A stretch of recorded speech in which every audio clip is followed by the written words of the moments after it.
యేసుప్రభు ఆయన చూసి అన్నాడు, జక్కయ్య చెట్టు దగ్గర నేడు నేను నీ ఎంట ఉండవలసి ఉందని అన్నాడండి. అవునండి, నేడు నేను నీ ఎంట ఉండవలసి ఉంది, చెట్టు దిగిరా అని అన్నాడండి. అనగానే టక టక టక టక దిగొచ్చాడు. దిగిరాగానే యేసుప్రభు దిగిరాగానే జక్కయ్య ఏమని తెలుసండి? యేసుప్రభు ఏం వాక్యం చెప్పాడు చెప్పండి జక్కయ్యకి? నాయనా, నీ అన్యాయపు బతుకు మార్చుకో, నీ బుద్ధి మార్చుకో, నీ దౌర్భాగ్య బతుకు మార్చుకో, నువ్వు ఒక మనిషివా, నువ్వు ఒక పశువా అని తిట్టాడండి ఆయన్ని. ఎరా అసలు ఏమన్నా తిట్టాడు ఆయన్ని? ఏమి తిట్లా, అసలు ఆయన గురించి ఏమి మాట్లాడలా. నేడు నేను నీ ఎంట ఉండవలసి ఉందని అన్నాడు అంతే.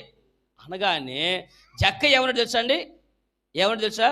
ఒక్కసారిగా అయ్యా, నేను ఎవడ ఎద్ద ఏదైనా అన్యాయంగా తీసుకుని ఉంటే వాడి ఒకటికి నా ఆస్తిలో సగం.